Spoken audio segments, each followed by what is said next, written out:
बारामती, दौंड व पुरंदर तालुक्यांच्या दुष्काळी भागासाठी वरदान ठरलेल्या जनाई, शिरसाई, उपसा जलसिंचन योजनांद्वारे पाण्याचे आवर्तन सुरू झाले आहे. सुमारे 30 दिवस हे आवर्तन चालणार आहे. यामुळे शेती व पिण्याच्या पाण्याचा प्रश्न मार्गी लागेल अशी माहिती युवा नेते युगेंद्र पवार यांनी सुपे, तालुका बारामती येथे पत्रकारांशी बोलताना दिली. पवार यांनी जनाई योजनेच्या पंपगृहाला भेट देऊन माहिती घेतली. तीव्र उन्हाळा जाणवत असल्याने पाणी टंचाईवर मात करण्यासाठी जनाई, शिरसाई, उपसा जलसिंचन योजनांद्वारे पाण्याचे आवर्तन सोडण्यासाठी संबंधित विभागाकडे पाठपुरावा केल्याचे त्यांनी सांगितले. सध्या योजनेचे 3 पंप चालू केले असून शनिवारी तारीख 2 पूर्ण क्षमतेने योजनेचे पंप चालू होणार असल्याचे त्यांनी सांगितले. या दौऱ्यात त्यांच्या समवेत सदाशिव सातव, सतीश खोमने, राजेंद्र जगताप, पोपटराव पानसरे, संजय पोमन आदींसह कार्यकर्ते उपस्थित होते. सध्या उन्हाळ्यामुळे तालुका दौरा चालू आहे. गरज पडल्यास चारा छावणी सुरू करण्याचे संकेत त्यांनी बोलताना दिले. पवार म्हणाले, दिवंगत उपमुख्यमंत्री अजितदादांची प्रशासनावर पकड होती. सर्वांच्या मनात आदरयुक्त भीती होती. त्यांच्यानंतर आता पाणी सुटेल का, कोण सोडणार असा प्रश्न शेतकऱ्यांसह सर्वांना पडला होता. परंतु आम्ही सिंचन भवनला जाऊन अधिकाऱ्यांशी चर्चा करून पाण्याबाबत पाठपुरावा केला. योजनेच्या लाभधारक गावात सर्वांना पाणी मिळेल असे नियोजन आहे. याशिवाय बंद पाईपलाईनद्वारे पाणी पुरवठ्याच्या कामास लवकरच सुरुवात होईल असे त्यांनी यावेळी सांगितले. शरयू फाउंडेशनच्या माध्यमातून तालुक्यात शेकडो विहिरी, तलाव, ओढा खोलीकरणांची कामे केल्याने त्याचा चांगला फायदा परिसरात झाला. निरागरा नदी जोड प्रकल्पाचा पाठपुरावा चालू असून मुख्यमंत्र्यांनी अर्थसंकल्पात निधीची तरतूद केली असून हे काम लवकरच सुरू होणार असल्याचे त्यांनी सांगितले. सुनित्रा पवार सुमारे 2,20,000च्या मताधिक्याने विजयी होतील असा अंदाज त्यांनी व्यक्त केला. अजित पवार यांच्या विमान अपघाताबाबत चौकशी झाली पाहिजे. 2029च्या निवडणुकीत पवार विरुद्ध पवार असतील का या प्रश्नावर ते म्हणाले, आणखी 3-3.5 वर्ष बाकी आहेत, त्यामुळे त्यावर आत्ताच बोलणे उचित होणार नाही. परंतु असे घडू नये असे मला वाटते. पक्ष विलिनीकरणाबाबत मोठे निर्णय घेतील अशी माहिती त्यांनी पत्रकारांच्या प्रश्नांना उत्तरे देताना दिली.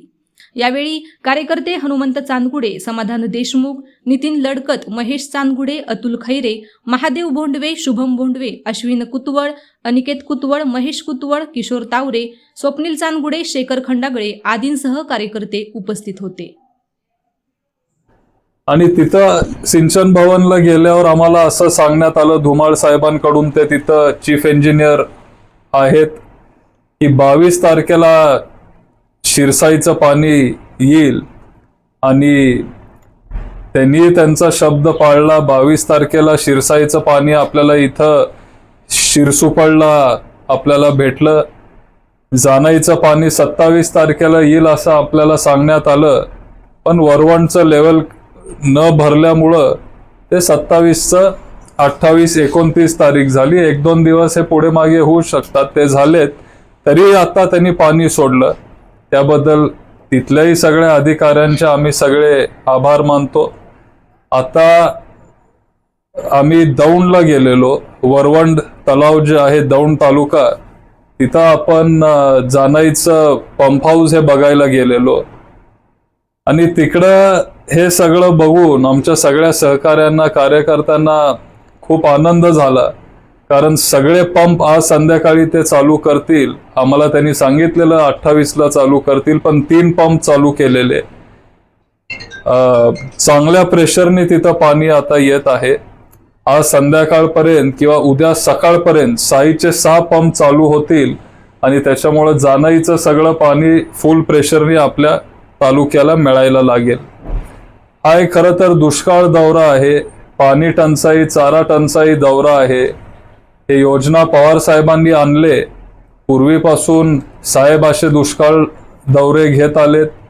त्याच्यानंतर आदरणीय दादांचं बारीक लक्ष असायचं. दादा असे दौरे घेत आलेत आणि हे सगळी कामं दादा मार्गी लावायचे. पण सगळ्या शेतकऱ्यांच्या मनात एक प्रश्न होता की आता हे कसं पुढं जाईल, कसं चालेल. आणि त्यांना एक कुठंतरी एक दिलासा देण्यासाठी आम्ही सगळ्यांनी ठरवलं की आपण सिंचन भवनला भेट दिली पाहिजे.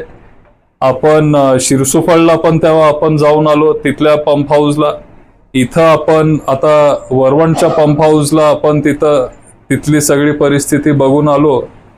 आणि इथून पुढेही आम्ही सिंचन भवनला हा दौरा झाल्यावर तिथं जाणारे, सगळ्या तिथल्या अधिकारी लोकांना भेटणारे, पाठपुरावा आम्ही तिथं करत राहणारे. 3-4 एक महत्वाचे योजना आहेत, मुद्दे आहेत. एक तर जानाई शिरसाईचं पाणी हे ताबडतोब आलं पाहिजे, ते करण्यात आम्हाला यश मिळालं. 2 म्हणजे दादांना हे खरं करायचं होतं आणि आता ह्या वर्षी त्यांनी ते करूनही दाखवलं असतं. पण निराकरा जो जोड प्रकल्प आहे, हे दादांचं स्वप्न होतं आणि सगळ्या बारामतीकरांची इच्छा आहे की ते व्हावं. ह्याच्यासाठी आपण पाठपुरावा करतोय. आता फडणवीस साहेबांनी अधिवेशनात त्याचा उल्लेख केला, पण तिथं कुठलाही निधी त्यांनी उपलब्ध करून दिला नाही. त्याच्यामुळे एक शंका आमच्या मनात आहे, पण एक विश्वास आहे की लवकरात लवकर त्या निराकरा जोड प्रकल्पावर निधीही उपलब्ध होईल आणि तेही काम मार्गी लागेल. तिसरा महत्वाचा मुद्दा म्हणजे जानाई बंद पाईपलाईन आपल्याला करून घ्यायची होती. बऱ्याच वर्षापासून हे काम तिथं थांबलेलं, पण आता ते काम मार्गी लावलंय. ते दादांनी तेव्हा मार्गी लावलं, त्याचा पाठपुरावा आपण इथून पुढे घेऊ. तिथं ते काम कॉन्ट्रॅक्टरना पण देण्यात आलंय. ते काम पण आता ते लवकर सुरू करतील आणि एक आनंद वाटतो की साधारण या 2-3 वर्षात तेही काम आपलं पूर्णपणे सुरू होईल. आणि ओव्हरफ्लोचं जे पाणी आहे, आज जे 4-5 गावं जे जानाई शिरसाईच्या कमांड क्षेत्राच्या बाहेर आहेत, हे जे ओव्हरफ्लोचं पाणी आपण जर त्या 5-6 गावांना देऊ शकलो तर त्याही गावांना जानाई शिरसाई योजनाचा फायदा मिळेल. आणि ह्या पद्धतीने आम्ही सगळे इथं जिरायत भागात काम करत आहोत. अशाच नवनवीन बातम्या पाहण्यासाठी बारामती वार्तापत्र चॅनलला लाईक करा, शेअर करा, सबस्क्राईब करा आणि बेल आयकॉन प्रेस करा.